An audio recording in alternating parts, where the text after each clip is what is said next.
ప్రతి సంవత్సరం కూడా మనిషికి ఏ దోషం లేకుండా బతకడానికి మార్గమైనవి పెద్దలు సృష్టించారు. పెద్దలు అంటే దైవశక్తి సంపన్నులు అని చెప్పాలి. చైత్రమాసం వసంత ఋతువు, సీతా కళ్యాణం, సీతారాముల కళ్యాణం చేయింది ఎవరం పెళ్లి చేసుకోం. కనీసం కళ్యాణం చేసుకోకపోయినా, మనం పోలేకపోయినా, మంచంలో ఉన్న వాళ్ళైనా సరే, నాయన ఆ కళ్యాణం అక్షతలు తెచ్చిపెట్టాలని నెత్తి వేసుకుంటామని వేసుకుంటారు. నేను పోలేని వాళ్ళ అంతసేపు కూర్చోలేను, పిల్లల చేత తెప్పించుకొని కళ్యాణం అక్షతలు నెత్తి వేసుకుంటాం చైత్రమాసంలో. అది తప్పనిసరిగా చేసేది. అట్లాగే శ్రావణ మాసం గణపతి పూజ చేస్తున్నాం. ఈ గణపతి పూజ చేసిన తర్వాత మరి చంద్రుడు చూచి గణపతికి గణాధిపత్యం ఇచ్చినప్పుడు ఆయన తినే ఆహార పదార్థాలు మొయ్యలేకుండా పొట్ట బరువై వెళ్తూ ఉంటే నవ్వినంత మాత్రం చేత వినాయక చవితి రోజున ఎవరైతే చంద్రుడు చూస్తారో వాళ్ళకు నీలాప నిందలు వస్తాయని చెప్పి మరి అమ్మవారు పార్వతి అమ్మవారు చెప్పించింది.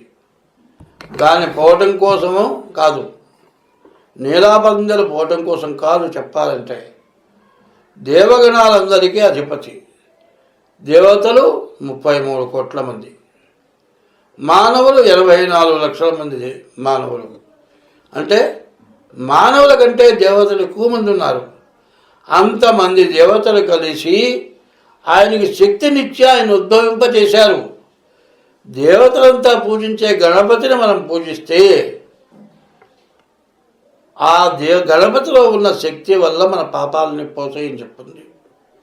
అయితే అందరూ కూడా దేవుణ్ణి పూజిస్తారు, కానీ పక్కనున్న మంచివాళ్ళని పూజించే మనస్తత్వం రావట్లే. ఏమంటే ముసలివాళ్ళు ఉన్నారు, పళ్ళుడిపోయినాయి, నోటమ్మడి చొంగగా వస్తుంది, తండ్రే కావచ్చు, చేతులు పుడుతుంది, దూరంగా పోయి కూర్చో అంటారు. అది చాలా తప్పు. ముందు భాద్రపద మాసంలో ముందు చవితి నుంచి పౌర్ణం వరకు, పౌర్ణం లోపల వరకు గణపతి పూజ. చతుర్దశి రోజున అనంత పద్మనాభ చతుర్దశి, అనంతుడి వ్రతం. పౌర్ణం వెళ్ళిన పాడ్యం నుంచి మహాళయ పక్షాలు పితృదేవతలకి ప్రీతైన రోజులు. ఎవరిని పూజించినా ఎవరిని పూజించకపోయినా ముందు గణపతిని, రాముణ్ణి, పితృదేవతల్ని పూజించాలి. మొదటివాడు రాముడు, 2 గణపతిని పూజించాలి, 3 పితృదేవతలను పూజించాలి. అది ఎట్లా చేయాలి అంటే కనీసం తిల తర్పణం అంటారు, నువ్వులతో తర్పణం అన్నా చేయాలి. ఆ తర్పణం చేసిన తర్వాత బ్రాహ్మణులకైతే ధన్యం ఉంటుందండి, శూద్రులకైతే పై కండువ ముడేసుకొని ధన్యంలాగా వాడతారు. ముడి విపదీసిన తర్వాత ఆ గుడ్డ నీళ్లలో పిండి ముంచి కింద పిండుతారు. ఏకేచాస్మత్కులే జాతా అపుత్రా గోత్రుడమృత. నా వంశంలో వాళ్ళు కానీ, నా గోత్రీకులు కానీ అగ్ని వల్ల తగలబడి కానీ, పర్వతాల నుంచి కింద పడిపోయి కానీ, ఏదైనా జీవరాశులు మింగి కానీ, నా వంశంలో వాళ్ళు కానీ, మరి నా కులంలో వాళ్ళు కానీ చచ్చిపోతే ఈ ధన్యం నుంచి పిండిన నీళ్లు వల్ల వాళ్ళకి ఉత్తమ గతులు కలుగుగాక అని చెప్తుంది శాస్త్రం. నువ్వు తండ్రికే తద్దినం పెట్టలే, తల్లికే తద్దినం పెట్టలే, ఆ ధన్యం నీళ్ళు నువ్వు పిండటం లేదే. చూడండి ఎంత పుణ్యం అది.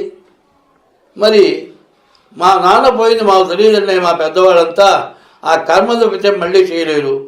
ఆ కర్మ తప్పితే మళ్ళీ చేయకపోతే మహాళయ పక్షాల్లో పౌర్ణమి నుంచి అమావాస్య లోపల 15 రోజులు మహాళయ పక్షాలు. ఆ రోజుల్లో ఎవరన్నా బ్రాహ్మణి పిలిస్తే మీ తల్లిదండ్రులకు పిండ ప్రదానం చేయిస్తారు, అది చేసుకోండి. అట్లా ఇంట్లో కుదరదండి, మా ఇల్లంతా మైలబడ్డది, ఒక నదీ తీరానికి వెళ్ళిన ఇక్కడ బ్రాహ్మణులు ఉంటారు, వాళ్ళు చేయిస్తారు. అట్లా కాకపోతే కొన్ని దేవాలయాలను అక్కడ చేయిస్తారు, కొన్ని సత్రాలు ఉన్నాయి అక్కడ చేయిస్తారు. పితృతర్పణ, పితృదేవతని పిండ ప్రదానం చేయనటువంటి మానవుడికి రవరవాది నరకం అని చెప్పుంది. అది కాకుండా బ్రాహ్మణులు తద్దినం పెడితే మరి ఒక చిన్న పిండం పెడతాం, ఇద్దరు బ్రాహ్మణులు భోజనం పెడతాం. ఒక పక్క పితృదేవతలు, ఒక పక్క దేవతలు, ఇద్దరు బ్రాహ్మణుని, వాళ్ళ ఇద్దరి మధ్యలో ఒక దర్భ వేసి, మరి గౌరవే పుణ్యనదే కాదు, మరి ఆ పిండం పెట్టేప్పుడు అగ్నిదగ్ధాశ్చ అనగ్నిదగ్ధాశ్చ మార్జయంతాం ఏ తద్వస్తలోదకం. ఆ పిండం పెట్టిన తర్వాత దొప్పలో నువ్వులు నీళ్ళు పోసి దాని చుట్టూతా బోలిస్తాము. అగ్ని చేత తగలబడి కానీ, ఎక్కడి నుంచో వెళ్ళిపోయి పడిపోయి చచ్చిపోని కానీ, ఇప్పుడు విమానం కూలిందండి, చాలామంది చచ్చిపోయినారు, పేరు తెలియని వాళ్ళు కూడా పోయి ఉంటారు. ఎట్లా అంటే విమానం కింద పడి చచ్చిపోయినారండి, వాడు ఎట్లా లెక్కలోకి వస్తాడు? విమానంలో ఉన్నవాడు లెక్కకు వస్తాడు కాదు. గొర్రెలు కాచుకునేవాడు ఉన్నాడు, వాడు తల్లి లేదు తండ్రి లేదు ఎవరు లేరు, ఒంటరిగాడు, వాడు చచ్చిపోయినాడు, వాడి గురించి ఎవరు ఆలోచిస్తారు? ఇట్లాంటి వాళ్ళందరికీ కూడా ఈ పిండ ప్రదానం, ఈ తర్పణ వల్ల వాళ్ళకి మోక్షం వస్తుంది. ఈ మంచి పని ఎంతో విశేషమైంది. ఎందుకంటే ఇక్కడ పిండ ప్రదానం చేస్తేట కొబ్బరి బొండవంత పిండం పెట్టాలట. తండ్రికో పిండం, తాతకో పిండం, ముత్తాతకి ఒక పిండం, అంటే ఒక్కొక్క పిండం పెడితే సేరు బియ్యపన్నం, 3 సేర్ల బియ్యపన్నం పెట్టాలట. గయలో ఒక బియ్యపు గింజ ఉందే, దాన్ని 3 భాగాలు చేస్తే 3 పిండాలు పెట్టాలట. ఈ తద్దినం కానీ, మరి ఈ మహాళాయ పక్షాల్లో పిండ ప్రదానం కానీ చేసిన తర్వాత గయాశ్రాద్ధ ఫలితమస్తు అని చెప్తారు. ఇక్కడ చేస్తే గయని స్మరిస్తే గయాశ్రార్థం చేసిన ఫలితం వస్తుంది. కాబట్టి తల్లిదండ్రులు లేని వాళ్ళు ఎవరైనా సరే పిండ ప్రదానం చేయండి. కాదండి మా అమ్మ మా నాన్న బతుకున్నారు, పెద్దవాళ్ళు అయిపోయినారు, వాళ్ళ చేత చేయించండి. వాళ్ళు చేయలేకపోతే మీరు తల్లిదండ్రులు వాళ్ళు చేయకూడదు కాబట్టి మీ కులస్తులు ఎవరైనా తల్లిదండ్రులు వాళ్ళు లేని వాళ్ళ చేత మీ తాత ముత్తాత వాళ్ళకి పిండ ప్రదానం చేయించండి.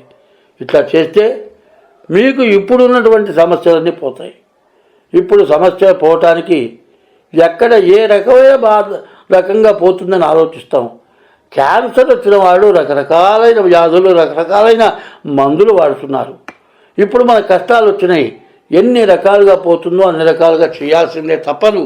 రోగం వచ్చినప్పుడు, క్యాన్సర్ వచ్చినప్పుడు తత్తావురా అంటే మరి రకరకాలైన మందులు వాడతాడు. ఒక మందుతో చచ్చిపోతామంటే కాదు, ఇంకో మందు వాడతాడు. చివరికి చచ్చిపోయేంత వరకు మందులు వాడతారు. వాడకపోతే నీకేమనిపిస్తుంది? మందులు వాడకుండా చంపామనిపిస్తుంది తెలిసిన వాడికి. కాకుండా అట్లా కాకుండా మందులు వాడి ప్రాణం పోతే తప్పులేదు. నాకు మనవరాలు పుట్టింది, ఆ పిల్ల బతకదని తెలుసు. ఆ పిల్ల చస్తే 3 చచ్చిపోతారు. నా కొడుకు, మరి నా రెండో కొడుకు, నా అల్లుడు, 3 చచ్చిపోతారు. అటువంటి ప్రమాదమైన నక్షత్రంలో పుట్టింది. ఆ పిల్లకి జబ్బు చేస్తే ఆ పిల్ల ప్రాణం పోయేంత వరకు 60,000 రూపాయలు ఖర్చు అయింది. ఇప్పటికి ఎప్పుడు 26 సంవత్సరాల క్రితం పెట్టా. అదే మందులు ఇవ్వకుండా ఉంటే నేను చేతులారా చంపినట్లే ఆ దోషం ఇంకా పెరిగి నా కుటుంబానికి కొడుతుంది.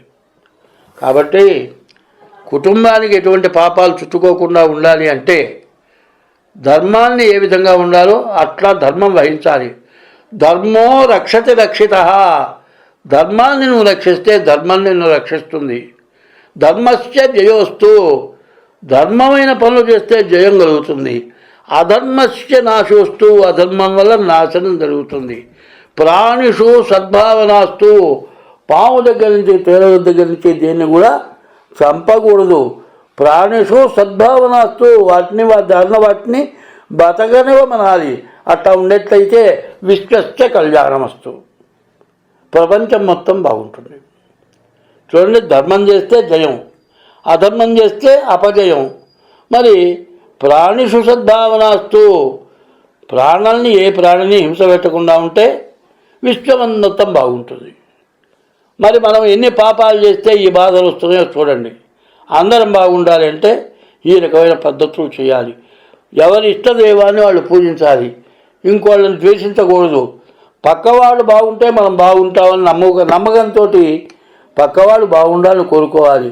ఇప్పుడు ఏం చేస్తున్నారు చాలామంది, పల్లెటూళ్ళల్లో ఎవరైనా చచ్చిపోతే దానానికి ఇంటికి ఒక కట్టి ఇచ్చేవాళ్ళు. దానం చేసిందాక శవం పోయిందాక ఎవరు అన్నం తినేవాళ్ళు కాదు. ఇప్పుడు ఏం చేస్తున్నారు, పక్క ఇంట్లో చచ్చిపోతే వాళ్ళ మనసులో ఎక్కడి నుంచో రావాల్సి వస్తే 3 రోజులు శవం అట్లా ఉన్నా సరే ఎవరింట్లో వాళ్ళు శుభ్రంగా తింటున్నారు, ఉంటున్నారు. ఎప్పుడు కూడా నలుగురిని కర్మ అని చెబుతున్నారు. నలుగురిని ఎందుకంటే ఒకడు కాతే ఒకడన్నా కర్మ చేస్తాడని. అట్లాగే 10 మంది మధ్యలో ఒకళ్ళు ఎవరన్నా దిక్కు లేక చచ్చిపోతే వాళ్ళని తీసుకెళ్ళి మట్టి చేయండి. అనాథ ప్రేత సంస్కారే కోటి యజ్ఞ ఫలం లభిస్తుంది. అనాథల యొక్క సంస్కారం చేస్తే కోటి యజ్ఞాలు చేసిన ఫలితం ఉందని చెప్పింది. కాబట్టి పితృకార్యం అంటారు. మహాళాపక్షాల్లో పిండ ప్రదానం చేయటం, తల్లిదండ్రులకు అన్నం పెట్టడం, తర్వాత తండ్రి చచ్చిపోయిన తర్వాత జీవతో వాక్యకరణం, తల్లిదండ్రులు బతుకున్నంతకాలం చెప్పినట్టు చేయాలి. ప్రత్యర్థం భోజనం, చచ్చిపోయిన తర్వాత కర్మ చేయాలి. ప్రతి సంవత్సరం 10 మందికి అన్నం పెట్టాలి. గయాయాం పిండదాదాచ, గయకు వెళ్ళి పిండ ప్రదానం చేయాలి. ఈ 3 ఎవరైతే చేస్తాడో వాడు పుత్రుడు అని పెంచుకుంటాడు. తర్వాత ఇంకా చాలా పొరపాట్లు జరుగుతున్నాయి. కూరగాయలు తీసుకొస్తారు, క్యారీ బ్యాగులో వేసిస్తారు. ఆ క్యారీ బ్యాగుతో కూరగాయలు తెస్తారు, ఆ కూరగాయలు తరుగుతారు, చెక్కులు తీస్తారు. ఈ మొత్తం కూరగాయల చెక్కులు మొత్తం ఆ క్యారీ బ్యాగులో ముడేస్తారు, బయట పారేస్తారు. ఆవులు వస్తున్నాయి, అవి తిందామని చూస్తాయి, పళ్ళతో ఉరుగుతాయి, రాలే బాగా లాగితో లోపల నోట్లో లాక్కొని నవిలి మింగుతాయి, మొత్తం నలగదు. ఆ క్యారీ బ్యాగ్ కడుపులో పోతుంది, పేగులు పట్టేస్తుంది, దాంతో ఆవు చచ్చిపోతుంది. తెలియకుండా చేస్తున్న మహాపాపాలు ఇవి.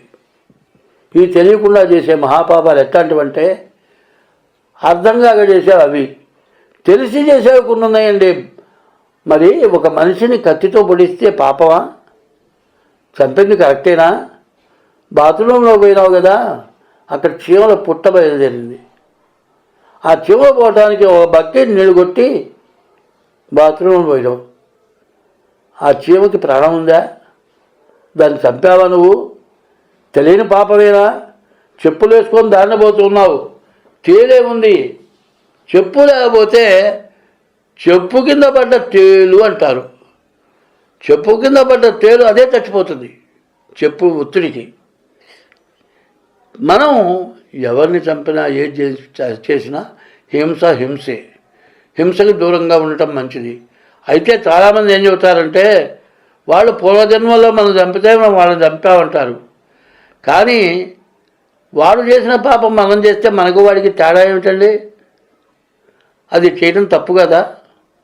ఇప్పుడు ఎవడో మన అబ్బాయిని కొట్టాడు, వాడు కాలేరు కొడితే ఆ పాపం పోతుందా? పోదు. కాబట్టి తెలిసి చేసే పాపాలు కూడా ఉంటాయి. అన్నిటికీ నిర్మూలన కావాలంటే ఈ దేవతా పూజలు, పితృకర్మలు, ఇవన్నీగా డేట్ ఆఫ్ బర్త్ ద్వారా జాతకాలు చెప్పించుకోవటం ఇవి చాలా అవసరం. ఇట్లా చేయండి, అన్ని విధాలు బాగుంటుంది. స్వస్తి.